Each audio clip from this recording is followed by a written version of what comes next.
Class 9th में जो first chapter है हमारा मैथ्स में वो है संख्या पद्धति।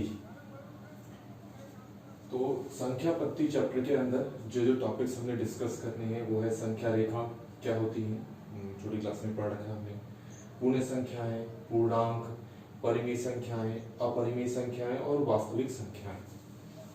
ये सब चीजें क्या होती हैं ये हमने संख्या पद्धति के अंदर डिस्कस करना है। सबसे पहले हम बात करते हैं संख्या रेखा पर।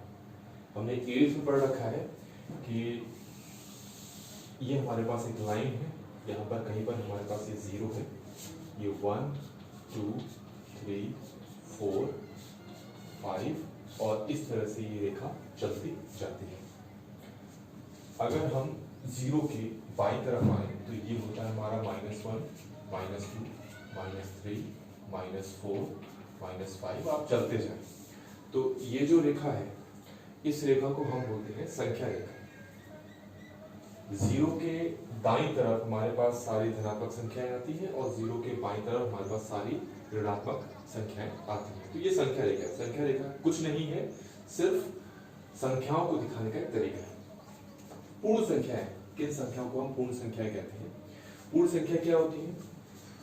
जो संख्या 0 से स्टार्ट होते हैं, 1 2 3 4 5 6 7, आप चलते जाओ 8 9 10 11 12 13 14 15, आप काउंट करते जाओ, वो सारे के सारे नंबर आपके पूर्ण संख्या में आएगा।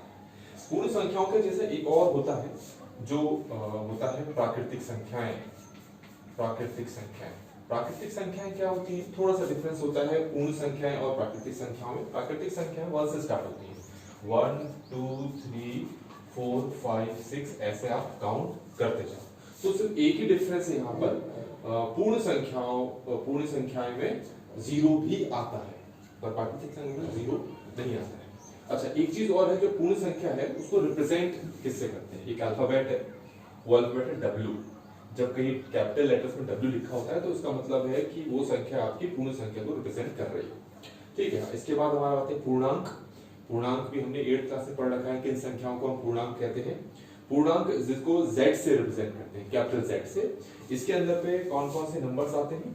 इसके अंदर पे आएगा आपका -3 -2 -1 0 1 2 3। आप यहां से काउंट करते जाओ, 4 5 6 7 8 9 10 11 काउंट करते जाओ आगे, और यहाँ पर -3 -4 -5 आप काउंट करते जाओ। इन सभी नंबर्स को हम बोलते हैं पूर्णांक।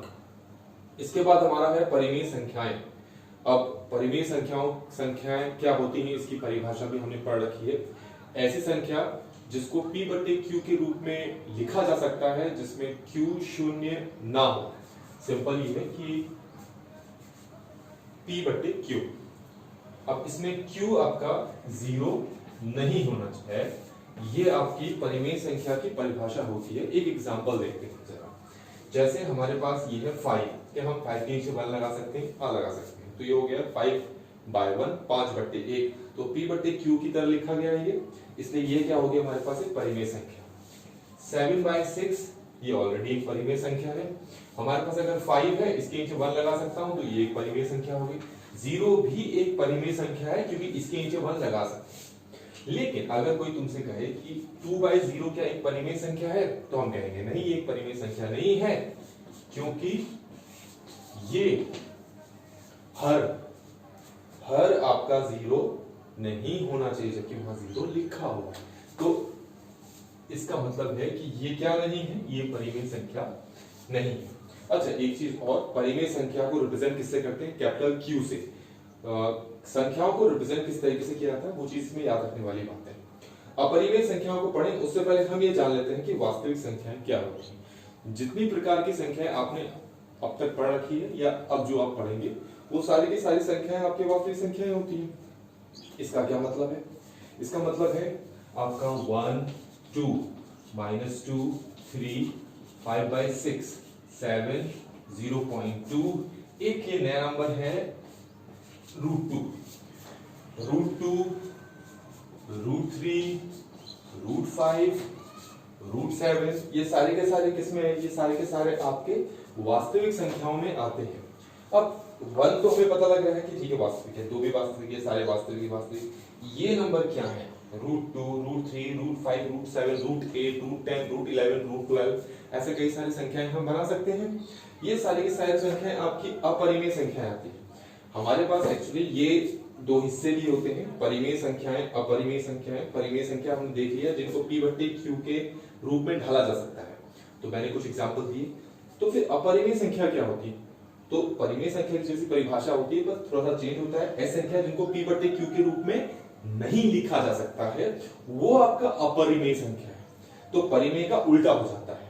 तो हमारे पास जो आपका √2 होता है, √3, √5, √7, √8, √10, आप जितने भी नंबर आगे लिख सको, वो सारे के सारे नंबर आपके अपरिमेय संख्या में आता है। अब इसमें एक चीज और है, वास्तविक संख्या को तो r, वास्तविक का मतलब होता है रियल, तो इसलिए इसको रिप्रेजेंट किया जाता है r से। अपरिमेय संख्या है, इसको रिप्रेजेंट करने का कोई पर्टिकुलर सिंबल है नहीं, पर यहां हम लिखते हैं r - q। इसका मतलब क्या है? इसका मतलब समझो आप, अगर मैं परिमेय संख्या अपरिमेय संख्या को एक डब्बे में बंद कर दूं, तो उस डब्बे के अंदर जितनी भी संख्याएं हैं वो संख्याएं हम क्या बोलते हैं? वास्तविक संख्याएं।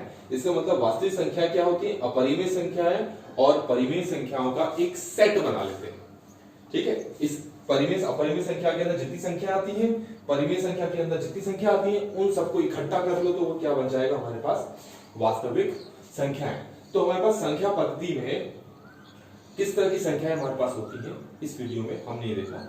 अगले वीडियो में हम ये देखेंगे हमारे पास जो एक्सरसाइज है वो है 1.1। तो 1.1 के कुछ क्वेश्चंस हैं बेसिक से, हम उनको डिस्कस करेंगे।